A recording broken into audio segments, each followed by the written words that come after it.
सांगतोय त्याच्यामध्ये त्यांनी पत्राच्या सुरुवातीलाच मंजूरतीतल्या श्लोकाचं मुद्द्याचं केलेलं जे काही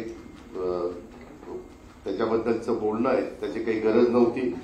आपल्याला सगळ्यांना माहिती आहे की महाराष्ट्र छत्रपती शिवाजी महाराज, राजर्षी शाहू महाराज, महात्मा ज्योतिराव फुले, डॉक्टर बाबासाहेब आंबेडकरांचं महाराष्ट्र, त्याच्यामुळे मनुस्मृतीवर कसल्याही पद्धतीचा ठराव त्या महाराष्ट्रामध्ये असू शकत नाही हे माहिती असून सुद्धा जाणीवपूर्वक एक नरेटिव्ह सेट करण्याच्या निमित्तानं विरोधी पक्ष विनाकारण गैरसमज पसरवण्याचा प्रयत्न करतायत आणि जाती जातीमध्ये तेढ लावण्याचं राजकारण करतायत। हे योग्य नाही आणि हे महाराष्ट्राला परवडणारं देखील नाहीये। महायुतीतल्या कुठल्याही नेत्याने अभ्यासक्रमात मनुस्मृतीचा समावेश करण्याचं समर्थन केलेलं नाही। उलट आमच्या सगळ्यांच्याच अशा चुकीच्या प्रवृत्तींना ठाम विरोध आहे।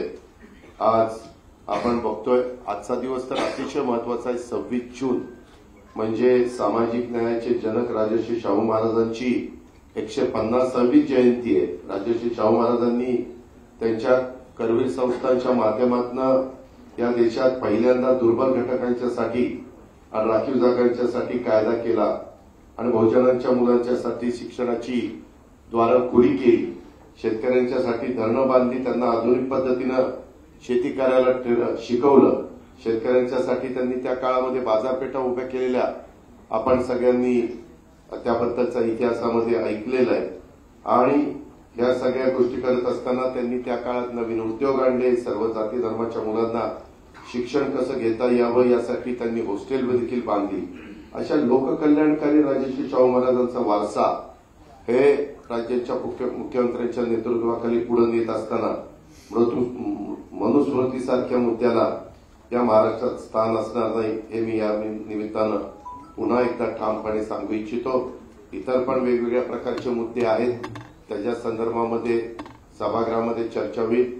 सभागृहामध्ये तुम्ही बघा, मुख्यमंत्र्यांनी जबाबदारी स्वीकारल्यापासून कुठलंही अधिवेशन हे गुंडाळण्यात आलेलं नाही। सभागृह व्यवस्थितपणे सकाळपासून संध्याकाळपर्यंत चालतं। प्रत्येक बिलावर, प्रत्येक लक्षवेधीवर, प्रत्येक जी आयुध नियमाप्रमाणे वापरली जातात त्या आयुधावर चर्चा होती आणि त्याच्या उत्तरातनं समाधान केलं जातं। प्रत्येकाचं उत्तर राज्य सरकारकडे आहे, त्यामुळं असं कोणी विरोधी पक्षांनी समजण्याचं कारण नाही। वेगवेगळ्या प्रकारच्या बातम्या त्यांना काय द्यायच्या, त्यांनी काय बोलायचं होतं, त्यांचा लोकशाहीमध्ये अधिकार आहे, परंतु राज्य सरकार प्रत्येक उत्तर द्यायला समर्थ आहे। त्याबद्दल कुणी मनामध्ये तीळमात्र शंका आणण्याचं कारण नाही। आणि उद्यापासून सुरू होणाऱ्या अधिवेशनामध्ये सतत सगळेजण हजर राहून त्या जे काही वेगवेगळ्या प्रकारचे प्रश्न तिथे निर्माण होतील किंवा राज्य सरकारला उद्याच्या काळामध्ये अर्थसंकल्प, उद्याचा पहिला दिवस आहे पण 28ला अर्थसंकल्प सादर होणार आहे, त्या अर्थसंकल्पामध्ये देखील राज्याच्या एकनाथरावांच्या नेतृत्वाखाली ज्या पद्धतीनं आम्ही पुढे जायचं ठरवलेलं आहे त्याच्याबद्दल पण सर्व काही अर्थसंकल्पामध्ये पण सांगितलं जाईल आणि इतर देखील आयुध वापरून जर काही प्रश्न निर्माण केले गेले तर त्यालाही समर्पकपणे उत्तरं दिली जातील याबद्दलची खात्री मी या पत्रकार परिषदेच्या निमित्तानं आपल्याला पण आणि आपल्यामार्फत राज्यातल्या जनतेला पण देतो। पुन्हा एकदा आपलं स्वागत करतो। धन्यवाद।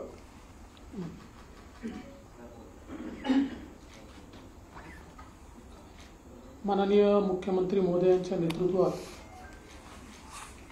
उद्यापासून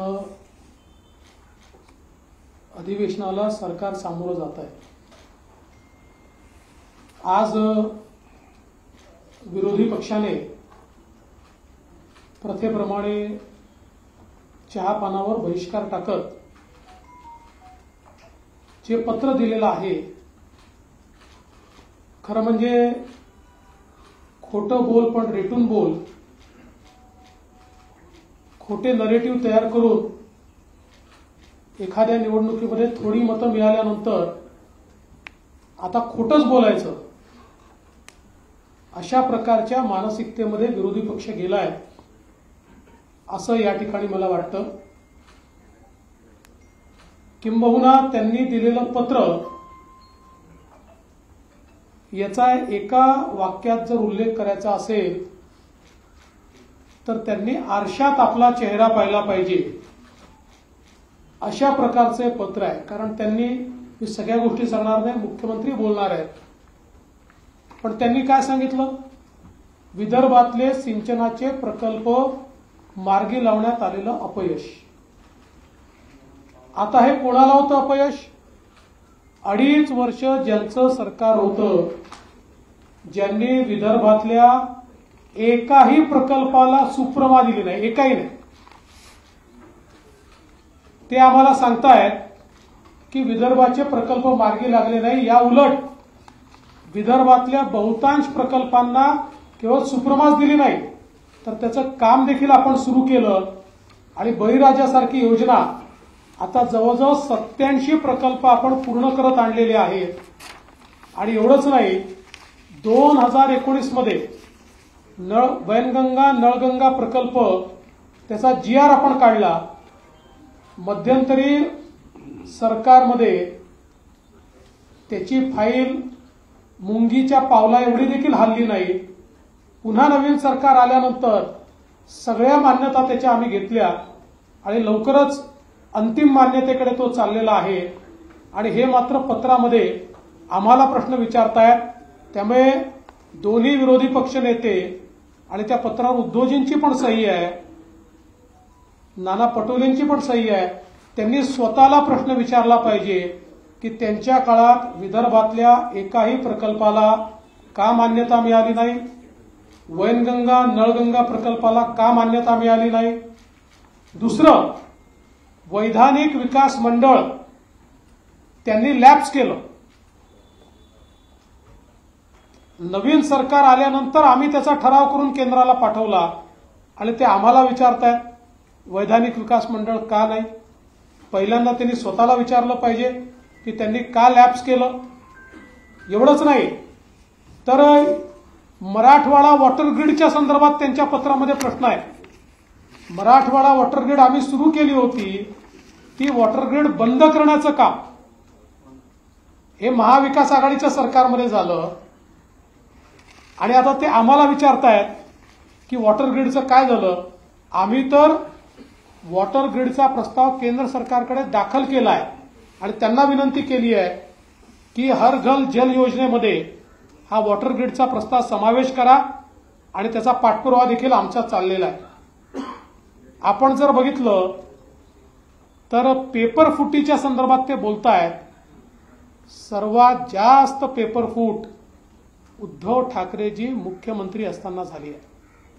जवळजवळ सगळ्याच परीक्षांमध्ये टीईटी म्हणजे परीक्षांची नावं घ्या आणि कशा प्रकारची झाली हे आपण सगळ्यांनी बघितलेलं आहे. आणि ते आम्हाला प्रश्न विचारतायत. पण निश्चितपणे त्या संदर्भात आम्ही इतक्या मोठ्या प्रमाणात परीक्षा घेतल्या, त्याचा सगळा रिपोर्ट कार्ड या अधिवेशनामध्ये निश्चितपणे आम्ही त्या ठिकाणी मांडणार आहोत. त्याच्यात ते गुंतवणूकदारांनी महाराष्ट्राकडे पाठ फिरवल्याचं सांगतायत, तेव्हा हे विसरतायत की त्यांच्या काळामध्ये 3ऱ्या-4थ्या नंबरवर गेलेला महाराष्ट्र मुख्यमंत्री एकनाथराव शिंदेजींच्या नेतृत्वात दोन्ही वर्षी नंबर 1 वर आलेला आहे. आणि ते आम्हाला प्रश्न विचारतायत, हे किती आश्चर्य आहे. आणि सगळ्यात महत्वाचं तर वित्तीय केंद्र गुजरातला गेलं. खरंय गेलं. कधी गेलं? 2012 साली गेलं. मुख्यमंत्री कोण होते? काँग्रेसचे. प्रधानमंत्री कोण होते? काँग्रेसचे. आणि ते आज विचारतायत की वित्तीय केंद्र हे गुजरातमध्ये कसं गेलं. एवढंच नाही तर अनेक गोष्टी याच्यामध्ये, सगळ्या गोष्टींचा उहापोह मी करणार नाही. पण मला असं वाटतं की खोटे नरेटिव्ह तयार करण्याची एक फॅक्टरी ही जी यांनी उघडली आहे, या फॅक्टरीचा पर्दाफाश या अधिवेशनामध्ये आम्ही निश्चितपणे करू. विशेषतः गँगस्टर उभे राहिले आहेत आणि ड्रग्सच्या संदर्भात मोठा होहल्ला करण्याचं काम चाललेलं आहे. त्यावेळी हे विसरतात 100 कोटी रुपयाच्या संदर्भात आम्ही नाही, माननीय उच्च न्यायालयाने यांच्या गृहमंत्र्यांच्या विरुद्ध एफआयआर करून त्यांना अरेस्ट केली. सरकार त्यांचं होतं, आम्ही नाही केलं. त्यांच्या गृहमंत्र्यांच्या विरुद्ध माननीय उच्च न्यायालयाचे तेव्हाचे मुख्य न्यायाधीश यांच्या खंडपीठाने यांच्यावर एफआयआर दाखल करा म्हणून सांगितलं. आणि आज ड्रग्सच्या विरुद्ध आम्ही लढाई सुरू केली आहे, संपूर्ण देशामध्ये सुरू केली आहे. आणि त्यामुळे हे जे काही साठे आज सापडतायत, मोठ्या प्रमाणात जी कारवाई होते ती कारवाई आपल्याला पाहायला मिळते. ही कारवाई अशी सुरू राहणार आहे. आणि एवढंच नाही तर ज्या वेळी म्हणजे पुण्यातली घटना घडलेली दुर्दैवी होती पोर्शेची, पण त्यामध्येही कोणालाही स्पेअर न करता राज्य सरकारने अतिशय कडक भूमिका ठेवली आहे. त्यामुळे निश्चितपणे कायदा सुव्यवस्था असो किंवा zero tolerance policy towards drugs असो, हे सरकार या ठिकाणी करतच राहणार आहे. आणि म्हणून निश्चितपणे विरोधी पक्षाने जे काही प्रश्न या ठिकाणी उपस्थित केले आहेत, ते म्हणतात 10 वर्षात हमीभाव वाढला नाही. आता माझ्याकडे चार्ट आहे, त्यांच्या काळात काय होता आणि या काळात काय आणि किती वेळा तो वाढलाय. पण आता मी आपला वेळ घेत नाही, कारण हे उत्तर आम्ही आता त्यांना विधानसभेमध्ये निश्चितपणे त्या ठिकाणी देऊ. खरं म्हणजे अनेक विषय हे विरोधी पक्षांनी या ठिकाणी मांडण्याचा प्रयत्न केलाय. पण जसं मी सांगितलं, ते जितके वेळा बोट आमच्याकडे एक उगारतात, 4 बोटं त्यांच्याचकडे निघतात. कारण त्यांची अकर्मण्यता, त्यांचा भ्रष्टाचार. म्हणजे आता या पत्रामध्ये ते 40% सरकार म्हणतायत. बॉडी बॅगचा घोटाळा कोणी केला? माझा सवाल आहे. अरे प्रेताच्या टाळूवरचं लोणी खाणं कशाला म्हणतात? ते कोविडचे घोटाळे, खिचडीचे घोटाळे, हे सरकार विसरलेलं, हे विरोधी पक्ष विसरलेला दिसतोय. सगळं काढणार आम्ही, सगळी उत्तरं देणार. आमची चर्चेची तयारी आहे. विरोधी पक्षांनी चर्चा करावी. विरोधी पक्ष केवळ या ठिकाणी हंगामा करायचा आणि मीडियात जाऊन बोलायचं. मीडियामध्ये बोलण्यापेक्षा त्यांनी सभागृहात बोलावं, आम्ही त्याला उत्तरं देऊ. आम्ही शेतकऱ्यांकरता काय केलं, त्यांनी काय केलं, याची उत्तरं आम्ही देऊ. पुढे काय करणार आहोत याची उत्तरं आम्ही देऊ. त्यामुळे मला असं वाटतं की सत्ता पक्ष पूर्ण तयारीमध्ये आहे आणि सगळ्या प्रश्नांची उत्तरं या ठिकाणी आम्ही निश्चितपणे देऊ. मला विश्वास आहे की आमच्या मुख्यमंत्र्यांच्या नेतृत्वामध्ये एक अतिशय चांगला अर्थसंकल्प आमचे अर्थमंत्री आणि उपमुख्यमंत्री मांडतील आणि महाराष्ट्राला पुन्हा एकदा विकासाकडे, प्रगतीकडे नेण्याचा जो प्रयत्न आम्ही सुरू केला आहे, त्या प्रयत्नाला बळ देणारं हे अधिवेशन ठरेल, हा विश्वास मला आहे. मी पुन्हा एकदा माननीय आपल्या सर्वांचं स्वागत करत माननीय मुख्यमंत्र्यांना विनंती करतो की माननीय मुख्यमंत्री महोदयांनी आपल्याला संबोधित करावं.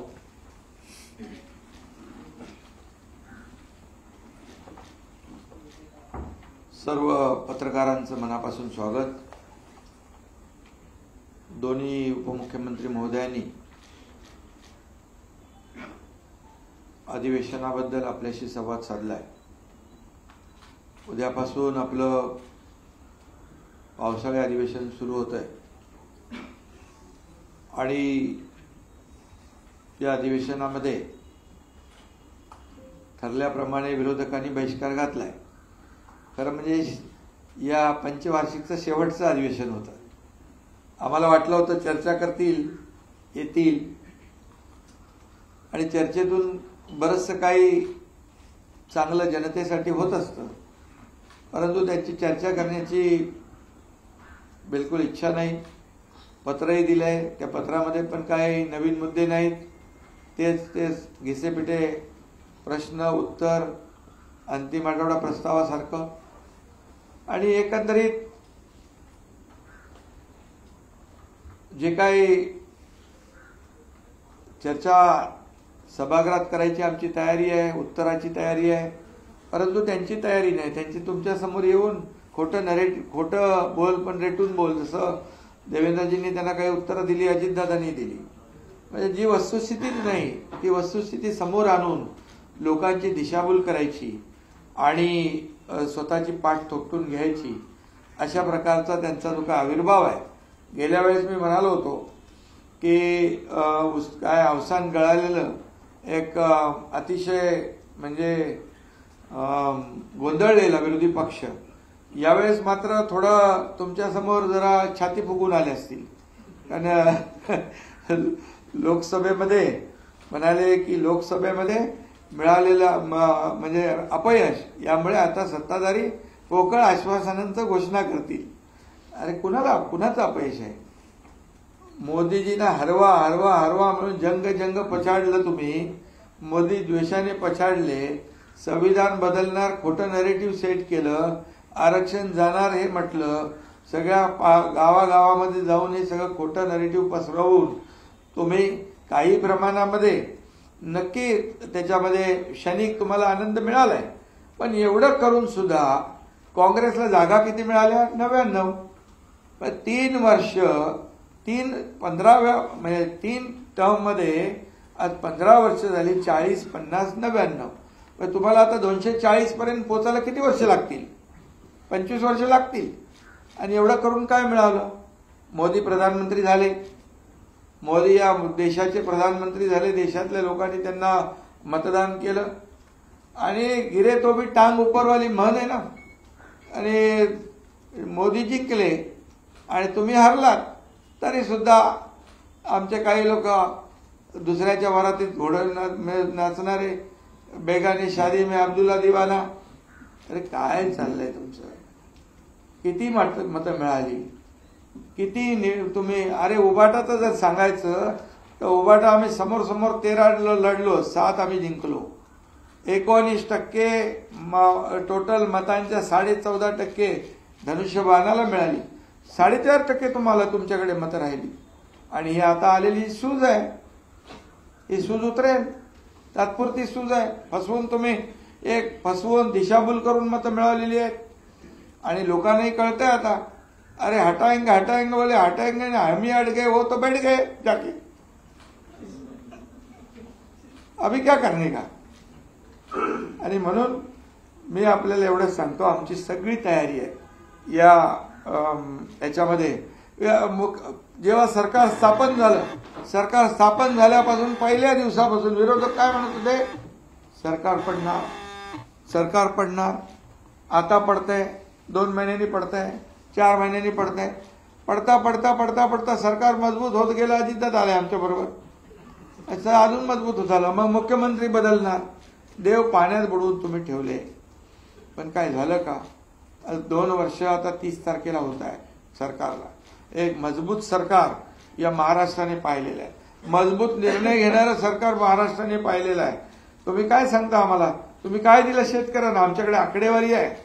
शेतकऱ्यांच्या तोंडाला पानं पुसण्याचं काम कोणी केलं हे माहिती आहे लोकांना. आज शेतकऱ्यांना वाऱ्यावर आम्ही सोडणार नाही, सोडलंही नाही. आज शेतकऱ्यांच्या बद्दल जे काय भाष्य केलं जातं, एनडीआरएफचे आम्ही निकष बदलले, डबल केले, 2 हेक्टरचे 3 हेक्टर केले. सततच्या पावसाचं होणारं नुकसान कधी मिळत होतं? गोगलगाईने केलेलं नुकसान मिळत होतं? आपल्या सरकारने दिलं. 15,000 कोटी रुपये फक्त नुकसान भरपाईचे दिले. 6,000 रुपये मोदी साहेबांचे, 6,000 रुपये राज्य सरकारचे, असे 12,000 रुपये आपण देतो. 1 रुपयात पीक विमा योजना देणारं राज्य पहिलं राज्य आहे. 45,000 कोटी रुपये आतापर्यंत शेतकऱ्यांना नुकसान भरपाई आणि या सर्व योजनांमधून आपण दिलेले आहे. आणि म्हणून हे सरकार काम करणार आहे आणि सर्वसमावेशक. मग असे सांगितलं देवेंद्रजींनी, कुठलं पाण्याचं ते विदर्भाचं सिंचन, एक तरी सिंचन प्रकल्प, 121 सिंचन प्रकल्प आपल्या सरकारने केले. सुधारित प्रशासकीय मान्यता. जवळपास 15 लाख हेक्टर जमीन ओलिताखाली येणार आहे. काय तुम्ही केलं शेतकऱ्यांसाठी? मराठवाडा वॉटर ग्रीड तुम्ही बासनात गुंडाळलं, ते आता आम्ही सुरू करतोय. जलयुक्त शिवार सारखी चांगली शेतकऱ्यांची वरदान ठरणारी योजना तुम्ही बंद केली. देवेंद्रजींच्या काळात चालू होती ती आम्ही आल्या सरकार आमचं आल्या आम्ही चालू केली. तुम्ही सगळे प्रकल्प बंद केले. मेट्रो पासून सगळं काम बंद केलं. समृद्धीपासून सगळं या अटल सेतूमध्ये दांडा घालून ठेवला. काय काय केलं नाही तुम्ही?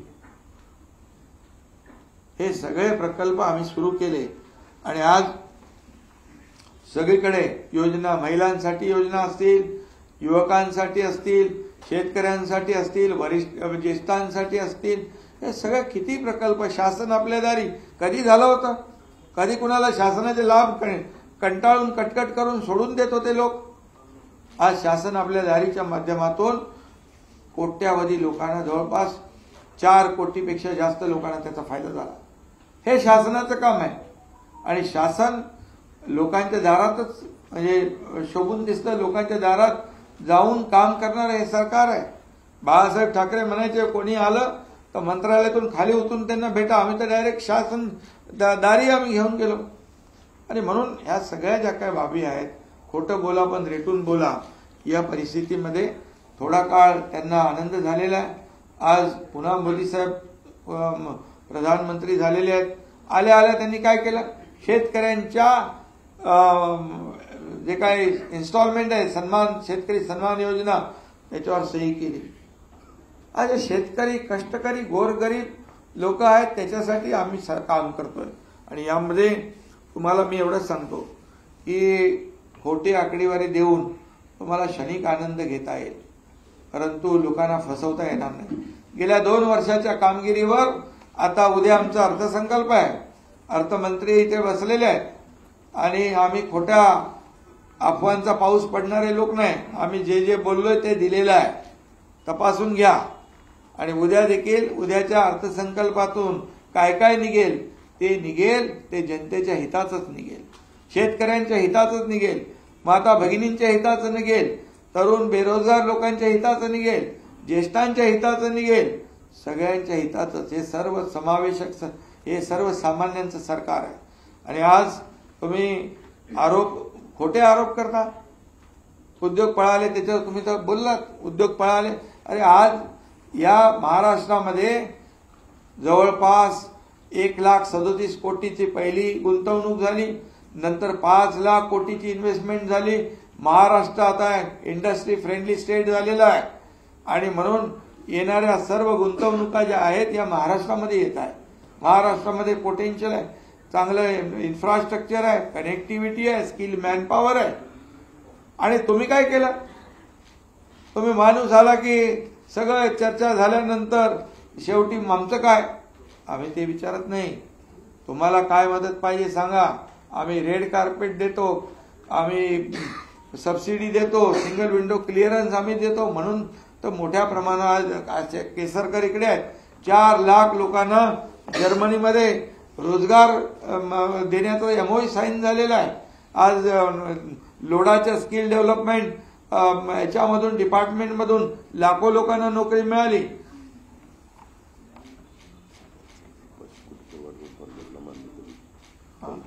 आणि त्याचबरोबर आज आपण पाहतोय की सरकारी नोकऱ्या कुणी सुरू केल्या? अरे डायरेक्ट नोकऱ्यांची अपॉइंटमेंट आम्ही हॉलमध्ये यशवंतराव चव्हाणमध्ये दिले. कधी झालं होतं असं?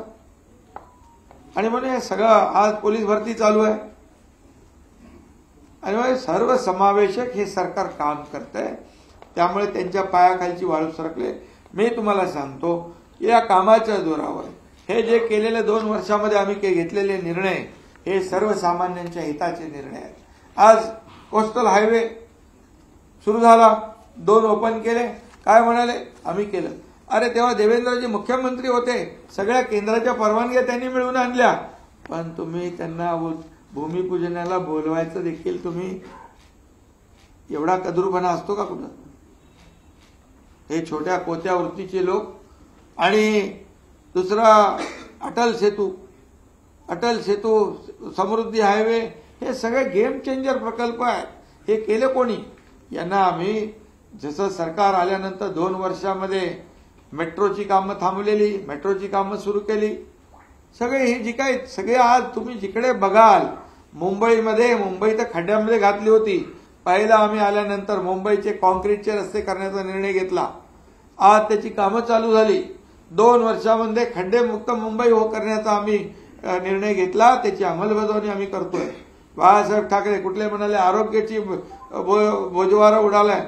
आरोग्य यंत्रणेमध्ये बाळासाहेब ठाकरे आपला दवाखाना मुंबईमध्ये बघा, आज जाऊन बघा तिथे काय आपण लोकांना सेवा देतोय. आज मुंबईतल्या हॉस्पिटलमध्ये 0 प्रिस्क्रिप्शन, औषधाला पैसे लागणार नाही, तेव्हा आपण निर्णय घेतलाय. आज कॅशलेस आपण सेवा देतोय, करतोय. त्यामुळे हे सगळं जे आहे हेल्थ, एज्युकेशन, सगळ्याच क्षेत्रामध्ये, कृषी विभागामध्ये, सर्व क्षेत्रामध्ये, उद्योग विभागामध्ये आज ज्या पद्धतीने लोक येत आहेत, खऱ्या अर्थाने हा जो काही विकास आहे हा लोकांना पावत नाही. आणि आता केंद्र सरकारमध्ये पुन्हा मोदीजी आलेत. त्यांनी मगाशी मी म्हटलं की शेतकऱ्यांसाठी निर्णय घेतला तसा वाढवणचा 67,000 कोटीचा प्रकल्प आज त्यांनी मंजूर केला. आज पूर्णपणे गेम चेंजर होईल, तिथे विकास होईल.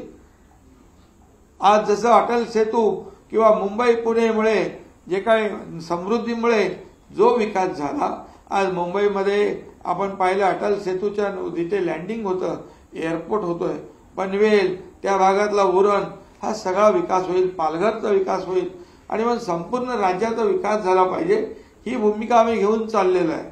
आणि म्हणूनच या ठिकाणी आज त्यांची जी काही पोटतिडीक आहे त्यांना कळलेलं आहे की ठीक आहे, आता एकदा ते ज्यांनी संविधान बदलणार म्हणून खोटं नॅरेटिव्ह तयार करून लोकांमध्ये भीती निर्माण करून आरक्षण तुमचं जाणार म्हणून आता लोकांनी ज्यांनी मतदान केलंय तेही आता पस्तावलेत. मोदीजी तर बसलेत तिकडे, प्रधानमंत्री बनलेले आहेत. आणि त्यामुळे हे सगळं जे आहे आज आपण पाहिलं तर मुंबईमध्ये देखील 2 लाख 2.5 लाख मतं महाविकास आघाडीपेक्षा आम्हाला जास्त मिळालेली. आणि पर्सेंटेज किती? 0.1. आपल्याला मुंबईत 50%, त्यांना 46%. आम्हाला 50%, त्यांना 46%. आणि टोटल मतांचं 0.3% डिफरन्स आहे. आणि आता ह्याच्यापेक्षा तर खाली आम्ही जाऊ शकत नाही, कामं तर आम्ही केलेली आहेत. त्यामुळे आता काय बोलायचं, म्हणजे खोटे नाटे आरोप करायचे. संविधानाचं केलं, आता काय स्वाभिमान, कसला स्वाभिमान, कुठं घाण टाकला तुम्ही, कधी ठेवला?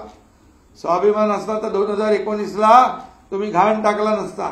बाळासाहेबांचे विचार घेऊन आम्ही पुढे निघालो, सरकार बनवलं, लोकांच्या मनातलं सरकार बनवलं. म्हणून आज त्यांच्यापेक्षा आम्हाला मतं लोकांनी जास्ती दिली आहे. त्यांचा 42% स्ट्राईक रेट आहे, आमचा 47% स्ट्राईक रेट आहे. हे मी छाती ठोकपणे सांगतो, तपासून घ्या. आणि लोकांनी आता ते दिंडीला आम्ही 20,000 रुपये दिले. बरे बोलतात, दिंडीला पैसे दिले. नवीन मित्र जे आले त्याच्यामुळे दिंडीची त्यांना पोटदुखी झाली, नवीन मित्र जमा झाल्यामुळे. पण आता हे वारकरी संप्रदाय पायी चालत जातो, त्यांचं ते त्या ह्याच्यामध्ये समाज प्रबोधनाचं काम करतात ते. आणि त्यांना आम्ही 20,000 रुपये दिले. ते आतापर्यंत कधी दिले नाही, यावेळेस दिले. ही पोटदुखी झाली. आम्ही ज्या ज्या योजना करतोय त्या आता पुढे बघा, आता उद्या बजेट झाल्यावर काय काय बोलतील. त्यामुळे आम्ही तुम्हाला सांगतो, गेले 2 वर्षामध्ये केलेले जे काम आहे त्या कामाच्या जोरावर आणि आता येणाऱ्या अर्थसंकल्पामध्ये देखील आम्ही लोकांच्या हिताचे निर्णय घेणार आहोत. आणि घरी बसलेल्या लोकांना लोक मतदान नाही करत, फील्डवर उतरून काम करणाऱ्या लोकांनाच मतदान करतात. हे लोकसभेची निवडणूक ही आता त्यांनाही कळलेली आहे, एकदाच होतं, परत परत होत नाही. आणि आता होईल ते कामाच्या जोरावर होईल. आणि या राज्यामध्ये मी आपल्याला एवढंच सांगतो की जनता जनार्दन, काही लोक काय म्हणाले, कुठे निरोप द्यायचा सभा, काय निरोपाचं अधिवेशन आहे, तर निरोप द्यायला तर यायला पाहिजे का नाही सभागृह, का फेसबुक लाईव्हवर निरोप संभ्रमते. आणि निरोप काय, निरोप द्यायचा का घ्यायचा हे जनता ठरवत असते. हे जनता जनार्दनाच्या हातात असतं. त्यामुळे जनतेची सेवा आम्ही केलेली आहे. आम्ही रस्त्यावरची माणसं आहोत, आम्ही रस्त्यावरचे कार्यकर्ते आहोत, जमिनीशी जुडलेले कार्यकर्ते आहोत. आणि म्हणून जेव्हा आपत्ती येते तेव्हा शेतकऱ्यांच्या शेतात आम्ही जातो, जिथे कुठे आपत्ती येते तिथे जातो, महापुरात जातो, घरात नाही बसत.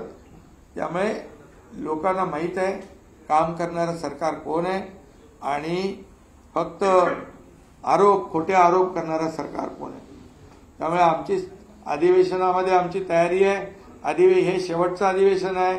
या टर्मचं लोकांचे प्रश्न सुटले पाहिजे, लोकांनी चर्चेमध्ये भाग घेतला पाहिजे, राज्याचे प्रश्न मांडले पाहिजे, आपल्या मतदारसंघातले प्रश्न मांडले पाहिजे, त्याला न्याय मिळवून घेतला पाहिजे, ही आमची तयारी आहे. आणि त्यामुळे विरोधकांनी ठीक आहे, सरकार चुकत असेल तिथे ठीक आहे, परंतु सरकार विरोधाला केवळ विरोध करणं हे विरोधक पक्षाचं जे काय काम आहे ते त्यांनी आम्हाला वाटलं की या शेवटच्या अधिवेशनामध्ये ते थोडं आपापल्या मतदारसंघातली कामं, त्याची चर्चा, काही महत्वाचे विषय घेतील.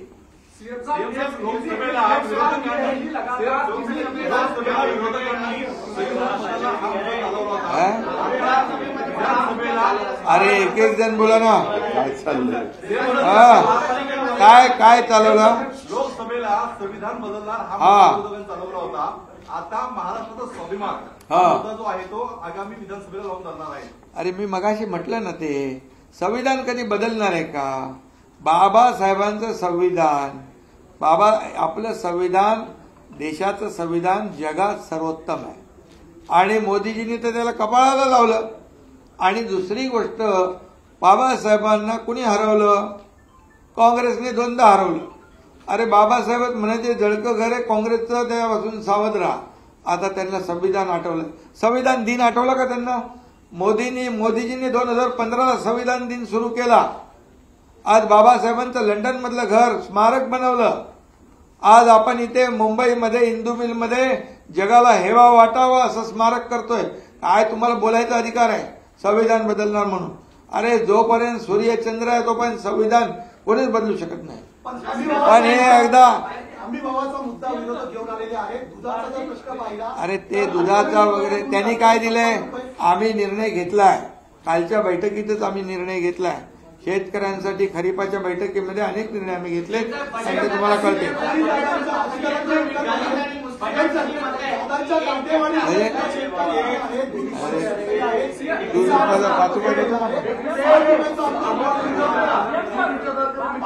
त्याबद्दलचं उत्तर मी सभागृहात देईन, काळजी करू नका.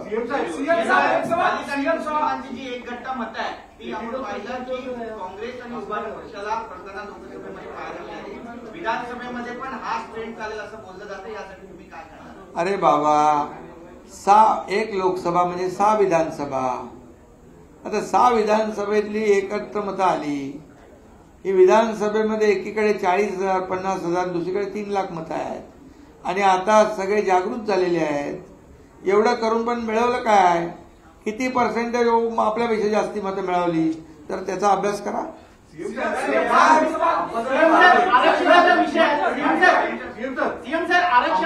विरोधी पक्ष नेत्यांच्या कार्यालयातलं काही अधिकाऱ्यांना तारांकित प्रश्न लक्षावधीवरून काही तक्रारी स्वरूपात दिले जात आहेत. खरंच असे काही तक्रारी आल्यात का प्रशासनाकडनं की काही अधिकाऱ्यांना ब्लॅकमेलिंग करणं, अधिवेशनाच्या तोंडावर काही प्रश्न विचारलं जातं? कोण अंबादास करतात का ब्लॅकमेल? काही अधिकाऱ्यांनी ते तपासून घेऊ ना. आमच्याही कानावर आलेत ते. आरक्षणाच्या विषयामध्ये हा जो शब्द आहे हा कळीचा मुद्दा ठरतोय आणि दोन्ही समुदाय, मराठा समुदाय किंवा ओबीसी समुदाय, याच सगळे सोयरे या मुद्द्यावरती अडून बसले. अरे बाबा बघा, भूमिका काय आहे? सरकारची भूमिका पहिल्या दिवसापासून स्पष्ट आहे. आजही आहे, उद्याही आहे. मराठा समाजाला आरक्षण देताना ओबीसी किंवा इतर समाजावर अन्याय आम्ही करणार नाही. त्याप्रमाणे आम्ही विशेष अधिवेशन घेतलं, मराठा समाजाला 10% आरक्षण दिलं. त्याचबरोबर कुणबी प्रमाणपत्र, ज्या जुन्या नोंदी कुणबी होत्या ज्यांना मिळत नव्हते, जस्टिस शिंदे कमिटी करून आम्ही त्यांना द्यायला लागलो. ते सुरू झालेलं आहे. आता एक ड्राफ्ट नोटिफिकेशन काढलं आहे की त्याच्यावर हरकती आलेल्या आहेत. त्या हरकतींच्यावर स्क्रुटिनी चालू आहे. त्याचबरोबर सर्वपक्षीय बैठक आपण आयोजित केलेली आहे आणि त्या बैठकीमध्ये सारासार विचार करून सर्वांची मतं घेऊन निर्णय घेऊ.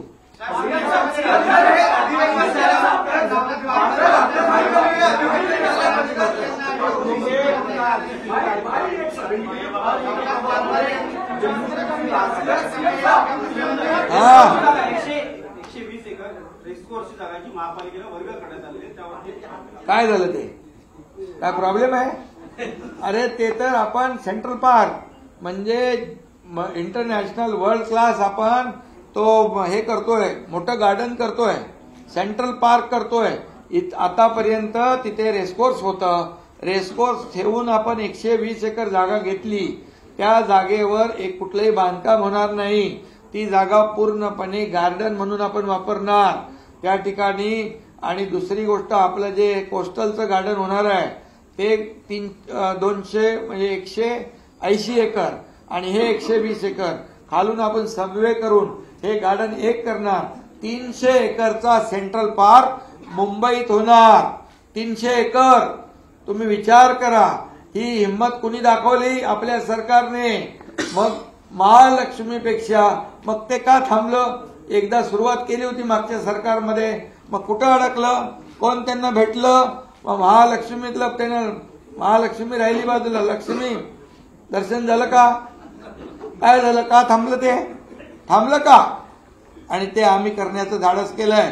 मुंबईकरांना विरंगुळा म्हणून जसे आम्ही आता प्रकल्प मोठे करतोय, कोस्टल अटल सेतू केलंय, इतर प्रकल्प करतोय, मुंबईचं सुशोभीकरण करतोय, तसं 300 एकराचं सेंट्रल पार्क वर्ल्ड क्लास जागतिक दर्जाचं आम्ही करतोय. तुम्हाला काय अडचण नाही?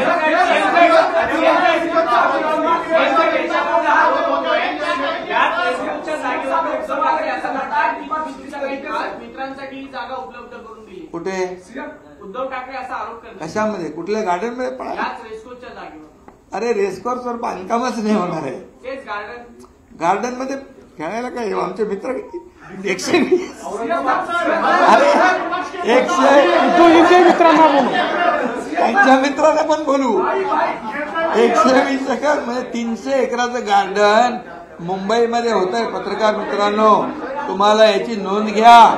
300 एकरचं गार्डन सेंट्रल पार्क या मुंबईत होत आहे. एक मोठा ऑक्सिजन पार्क आहे. आम्ही डीप क्लीन ड्राईव्ह सुरू केलं. पोल्युशन खाली आलं, रस्ते साफ झाले. खड्डे आहेत का आता? इतके वर्ष खड्ड्यामधून प्रवास केला ना तुम्ही.